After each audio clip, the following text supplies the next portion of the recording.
Bonjour à tous. Alors aujourd'hui, j'ai le plaisir d'avoir comme invité le docteur Guillaume Font, qui est psychiatre et chercheur aux hôpitaux universitaires de Marseille. Bonjour Guillaume. Bonjour. Alors le temps que tout le monde se connecte, je vous propose qu'on commence par un moment de présentation. Si vous pouvez nous en dire plus sur votre parcours en quelques minutes, et je prendrai ensuite le relais pour présenter Mokaker. Je suis médecin psychiatre à Marseille, donc je m'appelle Guillaume Font. Actuellement, je dirige deux centres experts. En fait, je suis responsable d'un centre expert pour la dépression résistante. Donc, c'est une dépression qui ne répond pas au traitement conventionnel. Et puis, un centre expert pour la schizophrénie. Donc, je précise d'emblée pour les personnes qui vont nous écouter que je ne travaille pas sur l'anorexie et la boulimie, parce que c'est souvent des questions qui me sont posées. Et donc, je vois tous les jours des patients qui me sont adressés parce qu'ils ont des situations compliquées et que donc je vais faire des recommandations. Et parmi ces recommandations, il y a celle que je vais vous présenter aujourd'hui sur la nutrition. Merci beaucoup Guillaume. Alors de mon côté, je suis content manager chez Mokaker. Alors pour ceux qui ne connaissent pas, chez Moka, en fait, on accompagne les RH pour faire de la santé mentale de leurs employés une force. Et l'objectif, c'est de les aider à développer sainement leur entreprise. Alors pour ça, on propose à la fois des sessions individuelles avec des psychologues ou des coachs, des ateliers collectifs, mais aussi des programmes self-care en ligne. Alors, je vous propose maintenant qu'on rentre dans le vif du sujet, parce que je pense que tout le monde doit être arrivé. D'ailleurs, n'hésitez pas à poser vos questions dans le module dédié. Il y a un module chat et un module questions. Vous verrez voilà, pendant l'échange. Et selon le temps qui nous restera à la fin, on essaiera de prendre quelques questions. Donc, Guillaume, votre dernier livre, qui est paru aux éditions Odile Jacob, s'intitule Bien manger pour ne plus déprimer. À première vue, le lien entre alimentation et santé mentale n'est pas intuitif. Est-ce que vous pouvez nous en dire plus sur ce qu'est la psychonutrition? Ben, il n'est pas intuitif aussi pour les psychiatres, hein, ça je vous rassure. D'ailleurs, je dirais même que les personnes les plus sceptiques, c'est les professionnels de santé, parce que les personnes qui me contactent le plus, c'est les patients, les personnes concernées elles-mêmes et leurs proches. Et par contre, pour faire bouger les choses chez les collègues, c'est plus compliqué. Donc ça, on va pouvoir en reparler, expliquer pourquoi. La psychonutrition, en fait, c'est l'influence de l'alimentation sur notre santé mentale. Donc la santé mentale, c'est très large, hein, ça va du stress, de l'anxiété à la dépression, et puis parfois des troubles même encore plus sévères, comme des troubles psychotiques. Et donc, on est tous concernés parce qu'on est dans une population où il y a 7% de dépression à un instant T. Donc, ça veut dire que 7% des Français sont en état de dépression au moment où on parle, et peut-être parmi les participants. Et donc, c'est absolument considérable. Je parle bien de la dépression clinique, hein, qui est une maladie qui est très invalidante, qui conduit à des burn-out, qui conduit à des divorces. Donc, ça a vraiment des conséquences majeures. Et en fait, chez les patients que je reçois, souvent, en fait, on mésestime l'influence de l'alimentation et de l'activité physique, hein. On ne va pas beaucoup parler d'activité physique, mais je rappelle que l'alimentation, elle a pour but de nous fournir aussi des calories qu'on doit dépenser sur le plan énergétique et que si on ne les dépense pas, eh ben, ça va créer du surpoids, de l'obésité, de l'inflammation. Et donc, la mauvaise nouvelle, c'est que notre cerveau ne dépense que 20% de nos apports de calories et que même si on travaille toute la journée, qu'on se concentre bien, bah, au mieux, on monte à 21-22%, ce qui veut dire que la majeure partie des dépenses, c'est quand même le fait de bouger. Donc ça, c'est important de le rappeler aussi. Et vous expliquez aussi dans votre livre que le domaine de la psychonutrition est en plein essor et qu'il y a de nombreuses études qui ont été publiées ces derniers mois et ces dernières années.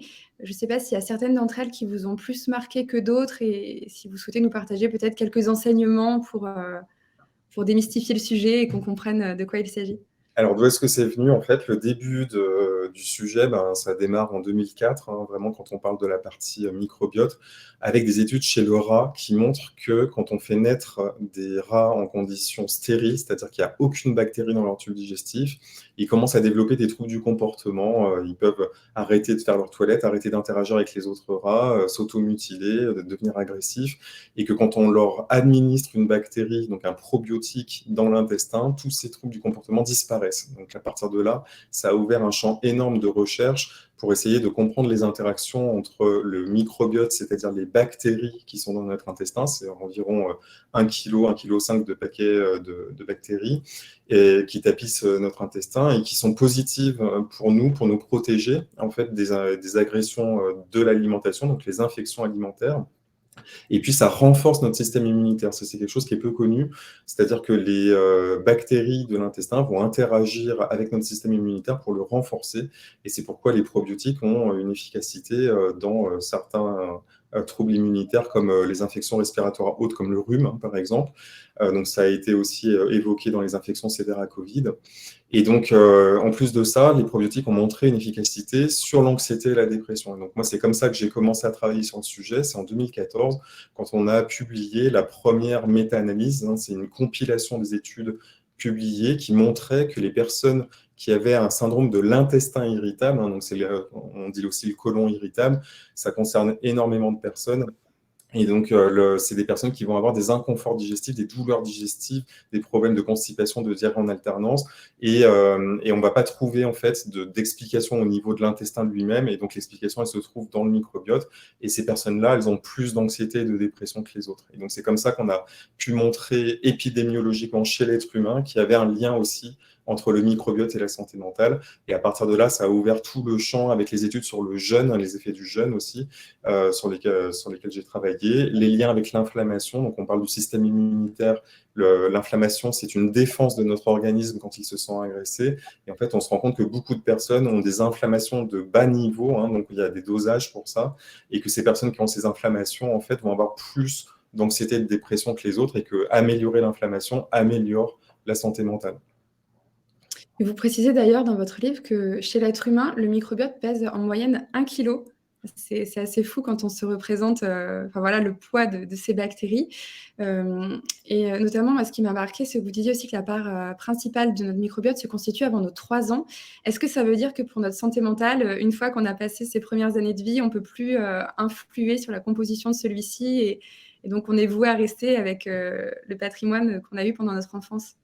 Alors, la bonne nouvelle, c'est que le microbiote, effectivement, c'est vrai hein, qu'il se constitue majoritairement dans les 1000 premiers jours, c'est ce qu'on dit. Mais ça veut dire en fait qu'il atteint son niveau de quantité et de maturité après 1000 jours. Par contre, après, il reste stable pendant quasiment toute l'enfance. À l'adolescence, il y a des modifications quand même qui surviennent et différentes chez les hommes et chez les femmes. Et puis après, ça reste stable toute la vie adulte.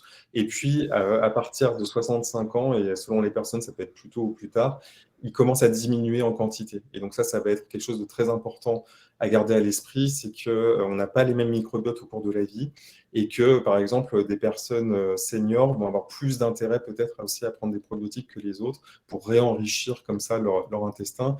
Et puis, en fait, il y a des études qui ont montré qu'en changeant de mode d'alimentation, en 2 semaines seulement, on voyait des différences de microbiote. C'est-à-dire, si on passe par exemple d'une alimentation très inflammatoire, donc typiquement le régime occidental, c'est comme ça qu'on l'appelle, ce qui n'est pas très positif pour notre alimentation occidentale, parce que c'est donc une alimentation qui va augmenter le risque de dépression. Ça, c'est absolument considérable, ça augmente de 33% le risque de dépression, et c'est l'alimentation ordinaire des pays occidentaux. Alors, c'est quoi cette alimentation? C'est des produits ultra transformés, donc on ne reconnaît plus l'aliment d'origine dans la plupart des produits, c'est ultra raffiné, donc les sucres sont cachés. J'ai tous les jours des patients qui me montrent en fait des aliments qu'ils consomment en me disant bah, ça, est-ce que c'est bon pour la santé? Et en fait, c'est bourré de sucre caché, il faut lire les étiquettes pour s'en rendre compte. Donc, du coup, ça fait partie vraiment de l'enseignement et que j'explique dans le livre aussi de ce qu'il faut regarder précisément dans la composition des aliments. C'est beaucoup de graisses saturées qui vont être très inflammatoires. Et puis, c'est pas assez de protéines et pas assez de fibres. Les fibres, c'est ce qui va nourrir le microbiote. Et donc, en fait, en plus de ça, dans certains aliments, il va y avoir des antibiotiques alimentaires, je pense à la viande notamment, et ces antibiotiques vont altérer la diversité de notre microbiote. Et donc, ce qui veut dire que l'effondrement de la biodiversité qu'on voit à l'extérieur dans notre environnement, on le constate aussi dans notre microbiote et que ça peut générer ce qu'on appelle des troubles de la civilisation. Et donc, c'est le cancer, le diabète, l'obésité et les troubles de santé mentale comme la dépression ou l'anxiété. Et lorsque vous parlez de la supplémentation en probiotiques, dans le livre, justement, vous expliquez qu'il y avait des probiotiques qu'on devait garder au réfrigérateur, d'autres à température ambiante. Est-ce qu'ils se valent tous? Et aussi, finalement, est-ce qu'il vaut mieux peut-être prendre des probiotiques achetés en pharmacie ou est-ce qu'on peut tous les trouver dans l'alimentation? Alors, c'est une question complexe et il n'y a pas toutes les réponses sur le plan de la recherche. Ce qu'on sait, c'est que les probiotiques vivants, donc les bactéries vivantes, ont montré une efficacité dans la dépression. C'est-à-dire que les gens dépressifs qui prennent des probiotiques sont moins dépressifs. Et ça a été montré dans des méta-analyses de très bonne qualité, c'est-à-dire des compilations d'études contre placebo. Donc, c'est vraiment le plus haut niveau de preuve qu'on puisse démontrer. Donc, ça, c'est acquis sur le plan scientifique. Ce qui est compliqué, c'est que dans les parapharmacies et les pharmacies, on trouve de certains probiotiques qui sont inactivés, ils ont été lyophilisés, tués à la chaleur, et ça, on ne sait pas si ceux-là, ils sont efficaces. Et puis, il y a d'autres formules qui sont vivantes, y compris à température ambiante. Donc là, c'est la question de la stabilisation, et ça, c'est pas toujours indiqué par le fabricant de probiotiques. Donc ça, c'est quelque chose qui est un peu compliqué à trouver. Et ce qui est certain que par contre, c'est que ceux qui se conservent au réfrigérateur sont des bactéries vivantes. Et donc, on est sûr dans ces cas-là qu'en étant vivantes, elles sont peut-être plus efficaces, mais on ne sait pas si celles qui sont mortes le sont aussi, parce que celles qui sont mortes, elles peuvent apporter des facteurs de croissance qui vont permettre à des bactéries de se développer. Donc ça reste une question qui est en suspens, et choisir son probiotique, c'est quand même une question qui reste encore très compliquée, parce que les études, à chaque fois, étudient des souches différentes, et donc on peut dire, voilà, il y a eu cette collection de souches qui ont montré une efficacité, mais souvent, ça ne colle pas exactement à un probiotique qui est une autre combinaison de souches, et donc on en arrive à dire, il faut essayer parfois plusieurs formules pendant 8 semaines, et puis voir, garder celle qui nous convient le mieux. Ok, c'est 8 semaines la durée pour avoir à peu près Ouais, un l'efficacité impact. par probiotique, on se laisse entre 4 et 8 semaines. S'il y a un début d'amélioration en 4 semaines, il faut pousser à 8 semaines pour voir la pleine efficacité. Généralement, si on dit qu'il n'y a pas du tout d'efficacité à 4 semaines, on peut déjà changer au bout de 4 semaines. D'accord. Et je vois une question dans le chat qui demande quels sont les examens médicaux à demander pour comprendre, par exemple, peut-être si on a un niveau d'inflammation qui est supérieur à la normale, savoir si ensuite on doit agir. Alors, c'est un examen qui est remboursé, qui est le dosage de la C-réactive protéine. Il faut bien demander la C-réactive, donc CRP en abrégé, ultra sensible, parce que c'est celle qui permet de détecter l'inflammation de bas grade. Si vous ne demandez pas ultrasensible, on va vous faire une CRP normale, et ça, sa fonction, c'est juste de détecter de l'inflammation liée à une infection, par exemple, et ce n'est pas le but. Donc, il faut ensuite regarder les niveaux de CRP entre, par exemple, 1 et 10 mg. Si on refait le dosage quelques semaines d'après, je précise d'ailleurs que c'est en dehors de tout rhume ou toute infection d'une façon générale. Si on a le nez qui coule, tout ça, c'est pas la peine de le faire parce que la CRP va être augmentée, donc on ne saura pas à quoi c'est lié. Il faut le faire quand on n'a pas d'infection en cours, donc au moins 8 semaines après la fin d'une infection. Et là, si le niveau reste élevé, donc plus de 1 mg par litre, c'est peut-être qu'on a une inflammation de bas grade. Et au-delà de 3 mg par litre, c'est sûr qu'il y a une inflammation de bas grade. Et donc, ça peut entretenir des symptômes comme le manque de motivation, le manque d'énergie, des troubles de l'appétit, des troubles du sommeil, etc. Et vous parlez aussi des prébiotiques dans votre ouvrage. Est-ce que vous pouvez nous en dire peut-être un peu plus sur ce que c'est à la différence des probiotiques et aussi savoir est-ce qu'ils ont un impact également sur la santé mentale? Donc, les prébiotiques, en fait, c'est des molécules qui vont nourrir les bactéries. Donc, en fait, ça n'a rien à voir avec les probiotiques qui, elles, sont des bactéries elles-mêmes, hein. Donc, les prébiotiques, c'est des fibres alimentaires qui vont aller nourrir les bactéries. Et donc, d'ailleurs, je n'ai pas répondu à la question sur les probiotiques alimentaires.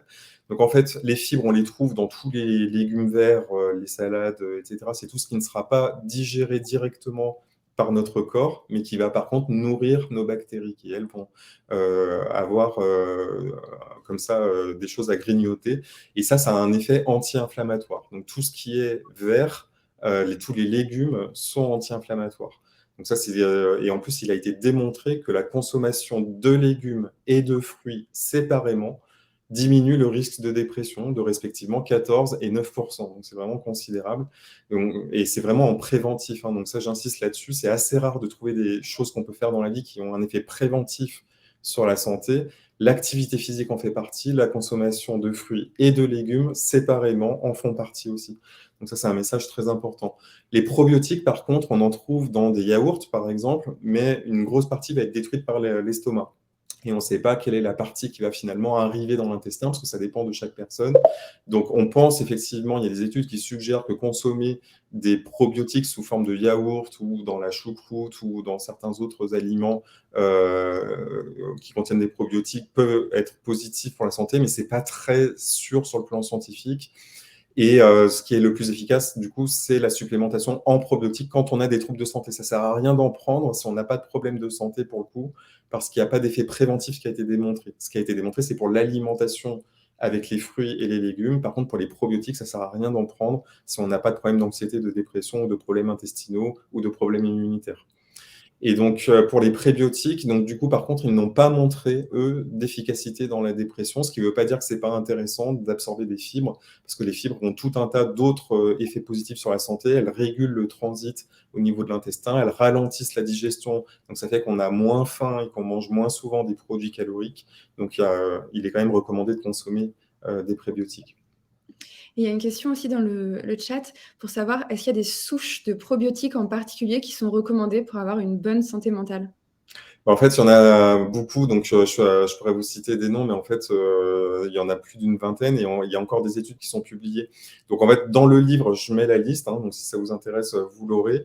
Et après, ce qui est compliqué, c'est ensuite de choisir son probiotique en parapharmacie, parce qu'en fait, il n'y en a aucun qui colle à toutes. C'est-à-dire, il n'y a pas eu un laboratoire qui a fait une combinaison de toutes ces bactéries. Donc, à chaque fois, il y en a 3 de l'un, 4 de l'autre. Voilà. Et donc, du coup, il faut regarder aussi les quantités, parce qu'en fait, plus les quantités sont importantes et plus il y a de chances que ce soit efficace. Et ça, dans les études, c'est aussi variable d'une étude à l'autre. Donc, ça devient très, très compliqué. Donc, j'explique tout ça dans le livre. Là, on n'y arrivera pas ici au cours du webinaire, mais si vous voulez vraiment les informations détaillées, vous avez tout ça dans le livre. Super. Et aussi une question quand vous parliez d'alimentation qui peut agir de manière préventive sur les maladies mentales, est-ce que ça peut aussi avoir un effet curatif? Et si oui, est-ce que ça peut se suffire à un changement alimentaire à lui seul ou est-ce qu'il faut quand même garder d'autres traitements qui soient médicamenteux, des thérapies? Alors ça, c'est une question super subversive, donc je vais y répondre très clairement. Il n'est pas recommandé d'arrêter ces traitements médicamenteux quand on en a, en disant que l'alimentation va remplacer des antidépresseurs, par exemple. Et d'ailleurs, ce qui a été démontré, c'est plutôt que les deux sont complémentaires. Notamment, il y a des études qui ont montré que les oméga-3 et les antidépresseurs ensemble étaient plus efficaces que l'un et l'autre séparés. Alors, la question de l'alimentation thérapeutique, c'est-à-dire l'alimentation qui va faire disparaître une maladie, donc ça nous vient d'Hippocrate, hein, qui disait déjà que l'alimentation était le premier des médicaments. Et c'est vrai, en fait. Il ne s'agit pas de dire qu'on va guérir des maladies avec l'alimentation, mais de dire qu'on va changer d'alimentation pour cesser d'absorber ce qui va générer des maladies. En fait, on va couper la racine, la cause de ce qui perturbe le fonctionnement de notre organisme. Alors, ce n'est pas vrai pour toutes les personnes, hein, j'insiste là-dessus. Toutes les dépressions ne viennent pas d'un problème alimentaire. Il y a des dépressions qui peuvent être génétiques, par exemple. Quand on a des parents, des familles avec beaucoup de dépression, il y a des gènes de prédisposition à la dépression. Ça peut être un manque d'activité physique aussi. Ça peut être un burn-out et un harcèlement professionnel au travail. Il y a beaucoup de causes qui induisent de l'anxiété et de la dépression. L'idée, c'est par contre de donner à mon corps tout ce dont il a besoin pour bien fonctionner. C'est-à-dire que si j'ai une alimentation très inflammatoire, que je prends mon café clope avec du sucre dans le café le matin et que je ne comprends pas pourquoi j'ai des problèmes de concentration, que je suis irritable, que je deviens anxieux et déprimé, il faut effectivement aller regarder les molécules que je fais rentrer dans mon corps et commencer par bien choisir ce que je fais rentrer dans mon corps. C'est valable aussi pour l'eau, c'est valable pour toutes les boissons, c'est arrêter les boissons sucrées par exemple, y compris avec édulcorants. Enfin voilà, j'explique tout ça dans le livre, le rationnel qui sous-tend tout ça. Et tout ça est basé sur des études scientifiques. C'est pas juste de dire voilà, c'est mieux de consommer ci ou ça. C'est vraiment à partir des observations des études qu'on a pu déduire ce qui augmentait les problèmes de santé mentale. Et donc, je refais une synthèse de tout ce qu'on peut changer. Alors après, pour les personnes que j'ai pu voir, ça dépend aussi du moment où on est, parce que quand on est très dépressif, ça peut être très compliqué de changer son alimentation. Moi, j'ai une patiente une fois qui s'est mise à pleurer en me disant « Vous voulez m'enlever ma dernière source de plaisir, le chocolat le soir ?» Donc, ce n'est pas toujours évident et changer d'alimentation, c'est compliqué. Donc, ce qu'on peut faire, en fait, c'est commencer… Alors, moi, ce que je préfère, c'est recommander ce qu'il faut ajouter ou renforcer dans l'alimentation. C'est plus facile que de se concentrer sur ce qu'on doit enlever. C'est comme quand on dit ne pensez pas à un éléphant rose, on pense à un éléphant rose. Donc, il ne faut pas justement se focaliser sur ce qu'on doit arrêter, mais plutôt sur ce qu'on doit augmenter. Donc, les légumes, si possible, frais et locaux. En fait, alors oui, il y a un temps, ça prend du temps pour couper les légumes, pour les préparer. Ce temps-là, on peut l'utiliser pour écouter des émissions inspirantes comme celle-ci, assister à ce webinaire en coupant ses légumes. On peut faire plein de choses en même temps, et puis ou écouter tout simplement de la musique, ou simplement couper ses légumes en pleine conscience, hein, ce qui est aussi recommandé dans certaines pratiques zen au Japon, par exemple. Voilà, on peut faire ces actes de la vie quotidienne. C'est un temps supplémentaire, mais c'est un temps qui est gagné pour d'autres choses. On aura moins de perturbations mentales, on va être plus efficace dans son travail, on va être moins irritable avec ses proches, et tout ça, ça va faire gagner au final beaucoup de temps. Et dans votre ouvrage, il y a notamment 2 modes d'alimentation que vous mettez en avant pour leur impact sur la santé mentale. C'est le régime méditerranéen et l'alimentation anti-inflammatoire. Est-ce que vous pouvez nous en dire un peu plus et présenter rapidement ces 2 modes d'alimentation? Alors en fait, les deux sont très proches, donc je vais les fusionner pour que ce soit plus simple à comprendre. C'est juste qu'ils sont basés sur deux types d'études différentes. En fait, le régime méditerranéen, c'est le grand gagnant des régimes alimentaires pour la santé mentale. Donc il y a des classements en fait qui classent les modes d'alimentation. Donc je préfère parler de mode d'alimentation que de régime, parce que le régime, on a l'impression que c'est pendant 2 mois, que c'est avant l'été, tout ça pour perdre du poids pour la plage, qu'il y a un nouveau régime tous les ans. Non, ça c'est pas le sujet. Le sujet, c'est mon mode d'alimentation au quotidien, en fait. Donc, ça veut dire que ça va devenir ma nouvelle routine alimentaire. C'est pas un régime que je fais temporairement dans un but précis. Et donc, l'alimentation méditerranéenne, on a de la chance en France parce que tout le monde peut la pratiquer. Donc, c'est beaucoup de légumes du soleil, des huiles riches en oméga 3. Alors, il faut faire attention, j'explique dans le livre comment choisir son huile. Il ne faut pas qu'elle soit exposée au soleil parce que sinon, ça crée des radicaux libres. Donc, ça perd sa contenance en oméga 3. J'explique aussi comment c'est compliqué de trouver la dose suffisante d'oméga 3 dans l'alimentation et pourquoi je promeus la supplémentation pour quasiment tout le monde en oméga 3. Moi, personnellement, je prends des oméga 3 depuis maintenant, je pense, 8 ans. Donc, c'est des acides gras essentiels, en fait. Ça veut dire que notre corps ne peut pas les synthétiser. Et en fait, ils vont être fondamentaux pour nourrir le cerveau et les membranes des neurones en particulier. Donc, dans tous les problèmes d'anxiété et de dépression, c'est indispensable de supplémenter en oméga 3. Et c'est compliqué de le faire rentrer dans les pratiques médicales. Ce n'est pas encore quelque chose qui est intégré par tous les médecins et appliqué par tous les patients parce que ce n'est pas remboursé malheureusement. Et donc l'alimentation anti-inflammatoire, en fait, c'est qu'on a identifié des types d'aliments qui sont anti-inflammatoires. Donc j'en ai déjà parlé, les aliments riches en fibres, par exemple, sont tous anti-inflammatoires.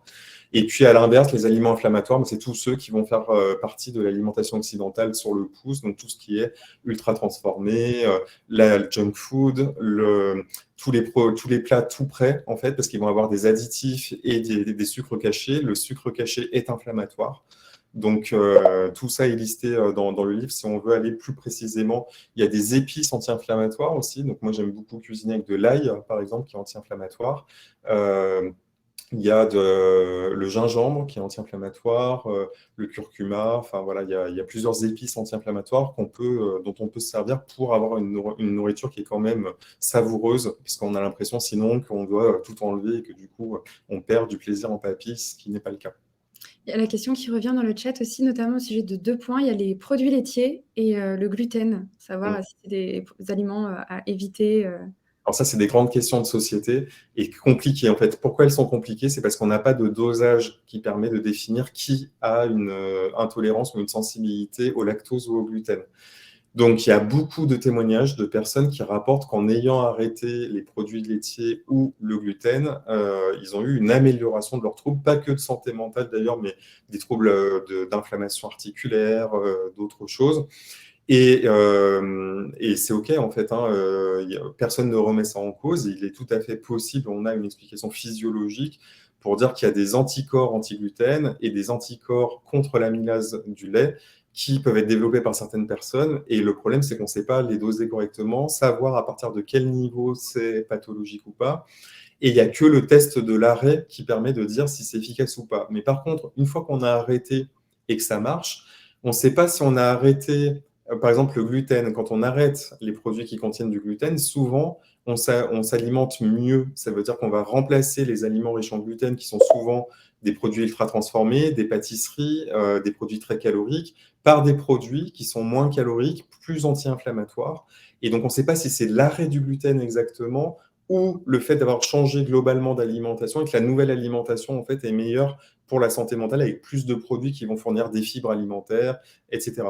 Donc ça, c'est une question qui est extrêmement compliquée. Moi, en tout cas, j'invite toutes les personnes qui ont envie d'essayer à le faire du moment qu'elles n'ont pas de contre-indication médicale. Il faut éviter, par contre, de le faire surtout chez les enfants et les adolescents parce qu'il y a la croissance et qu'il faut éviter des carences alimentaires. Donc ça, il faut que ce soit bien suivi par un pédiatre. Et par contre, il y a certains troubles pédiatriques qui peuvent aussi en bénéficier. Donc ça, il faut vraiment demander l'avis de son médecin pour les enfants et les adolescents. Et par contre, pour les adultes, il n'y a aucun problème à tester. On peut être en parfaite santé en arrêtant les produits laitiers et ou le gluten.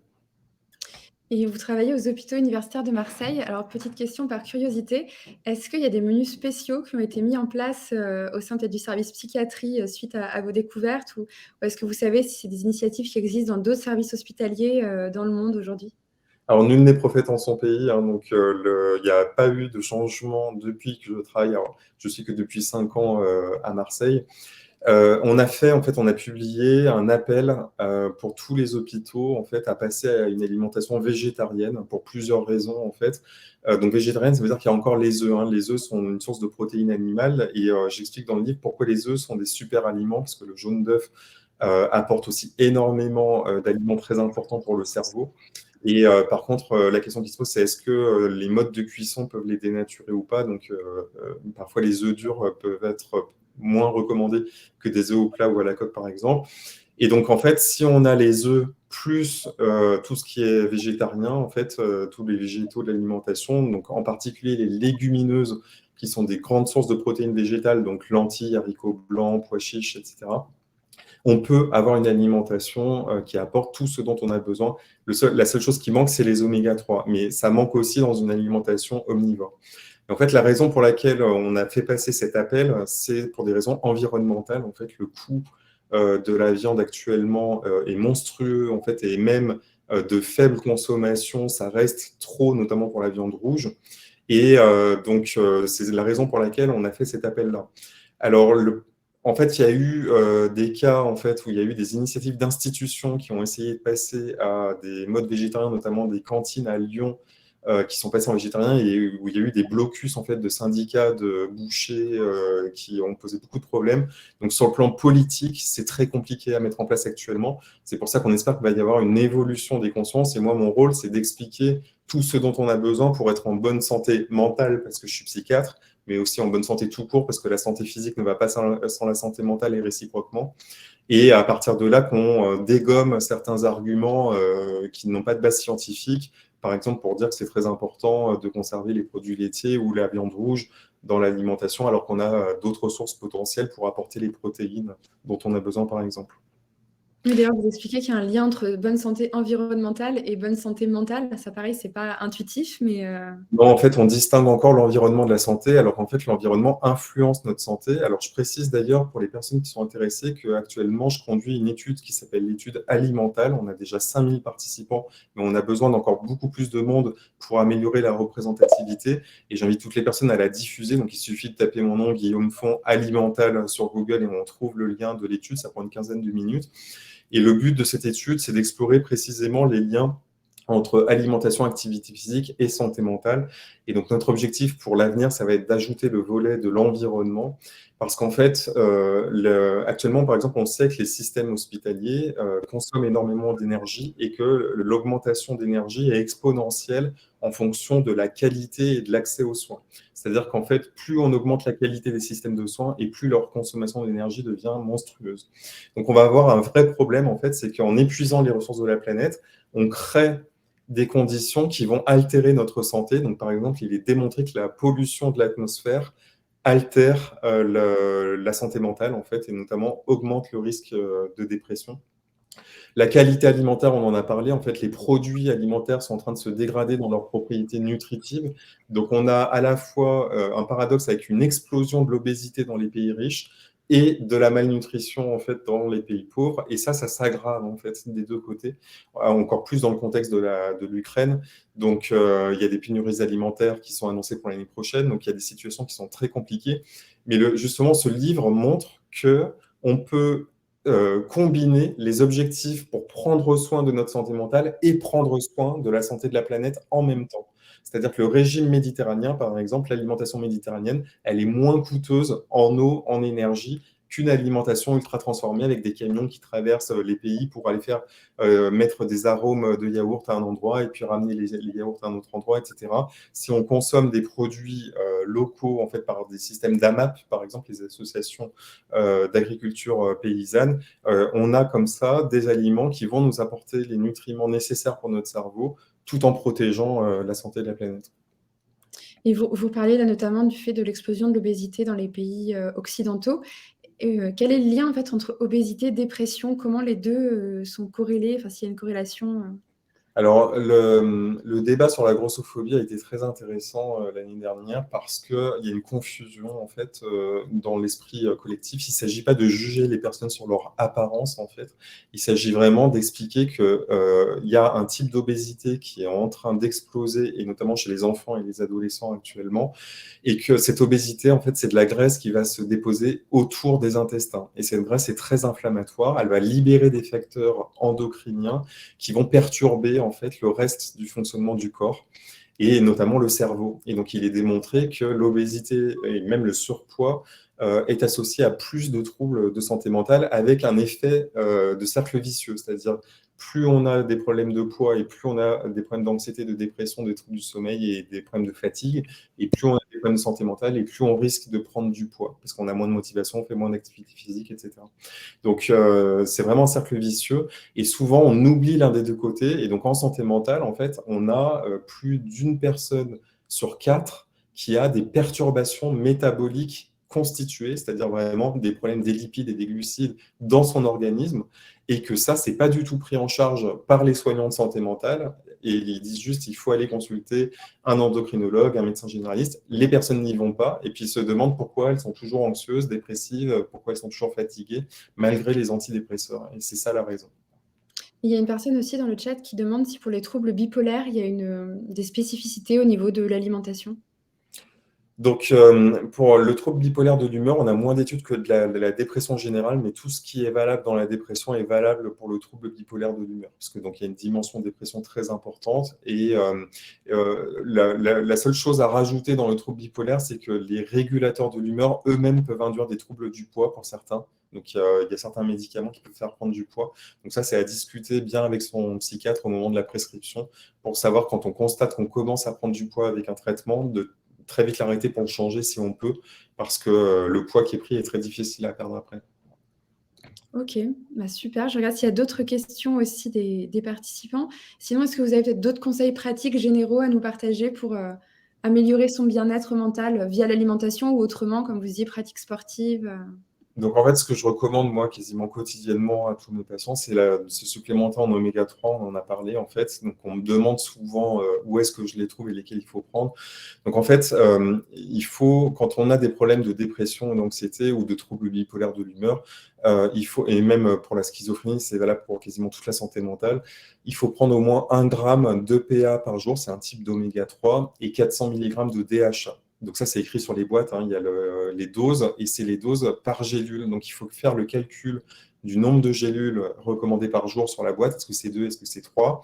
De la taille des gélules et de la concentration de chaque gélule, comparé avec le prix qui peut être très variable, ça peut aller du simple au double ou voire au triple selon les oméga 3. Et puis, il y a le problème des oméga 3 végétaux, parce qu'on peut trouver des oméga 3 dans les avocats, dans certaines huiles, mais les avocats vont être très caloriques, parce qu'ils vont apporter aussi beaucoup de graisse. Donc, en mangeant du guacamole tous les jours, c'est un risque aussi pour la prise de poids.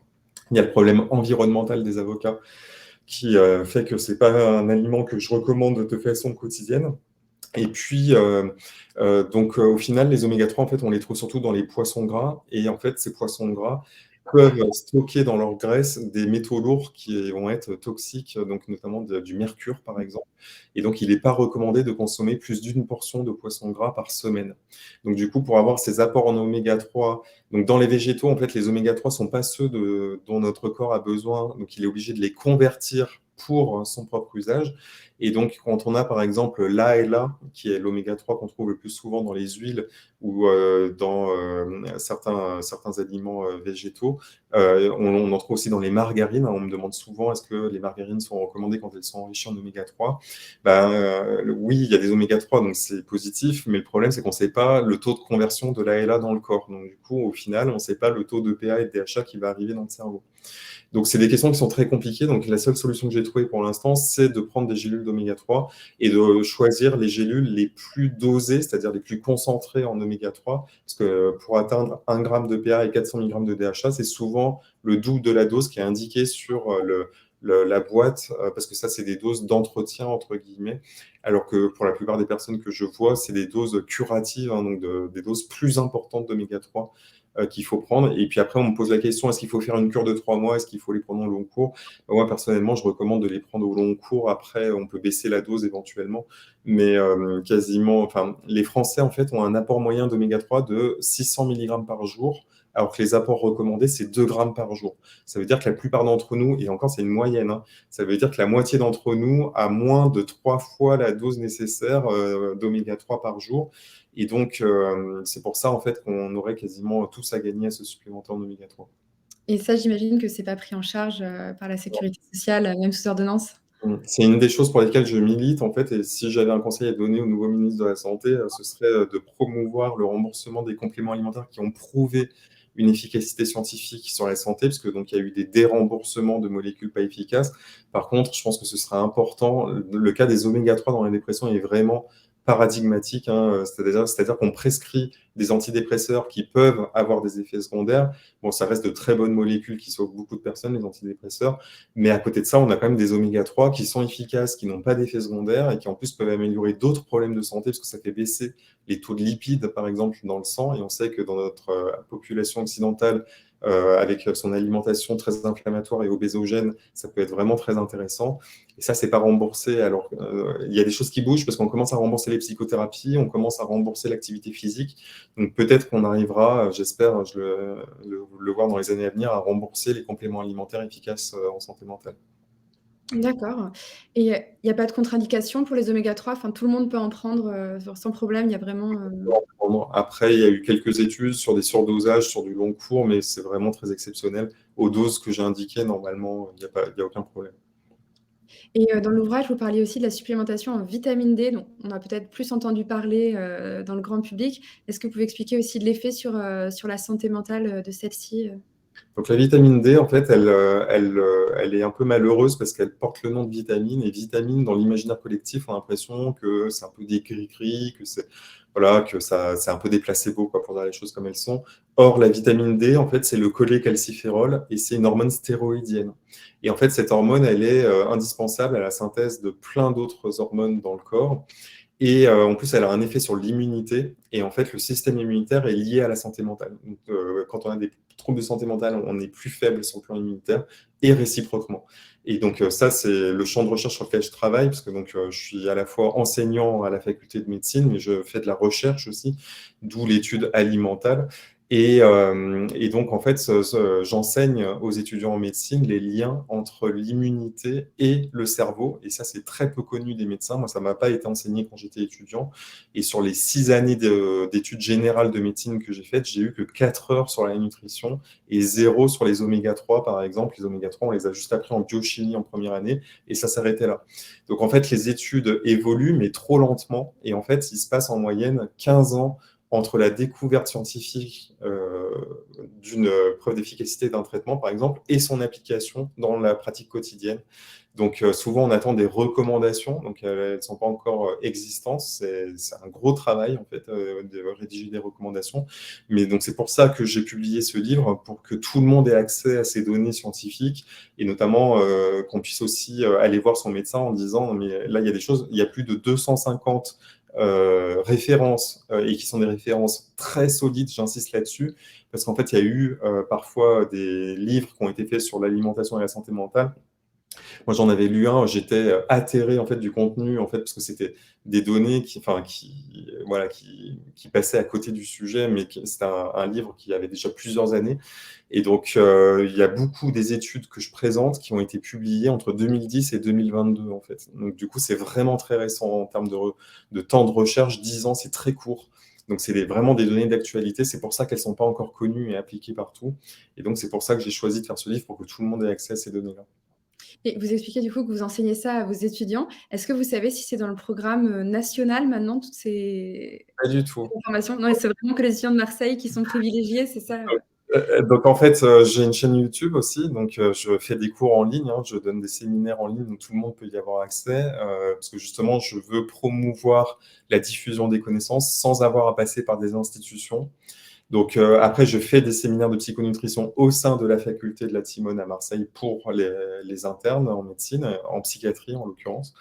Et donc, je réfléchis, en fait, je propose des formations aussi pour les professionnels de santé. Donc, les personnes peuvent me contacter quand elles souhaitent avoir des formations. Je peux faire des formations en ligne comme ce webinaire, par exemple, sur le même modèle, quand elles veulent se former plus précisément à la prescription, à l'indication, tout ça. Parce que là, on a balayé un peu en surface, mais après, donc, il y a quand même des spécificités qui sont intéressantes pour guider le soin.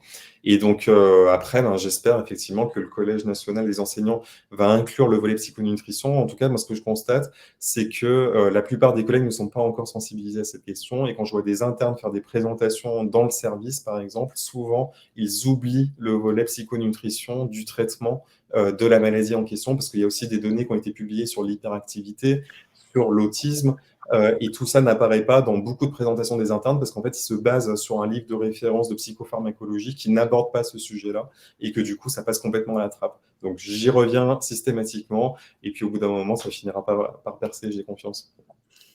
Merci beaucoup en tout cas Guillaume pour votre temps et puis toutes ces réponses sur ce sujet passionnant. Pour ceux qui souhaiteraient en savoir plus, vous l'avez déjà dit, voilà, mais il y a votre dernier livre Bien manger pour ne plus déprimer qui est disponible aux éditions Odile Jacob. Puis merci aussi à tout le monde pour votre participation. Le replay sera disponible dans l'après-midi, donc n'hésitez pas, si vous avez raté une partie, que vous êtes arrivé en cours de route, vous pourrez tout récupérer. Voilà, merci beaucoup Guillaume et bon après-midi à tous. À bientôt. Au revoir. Au revoir.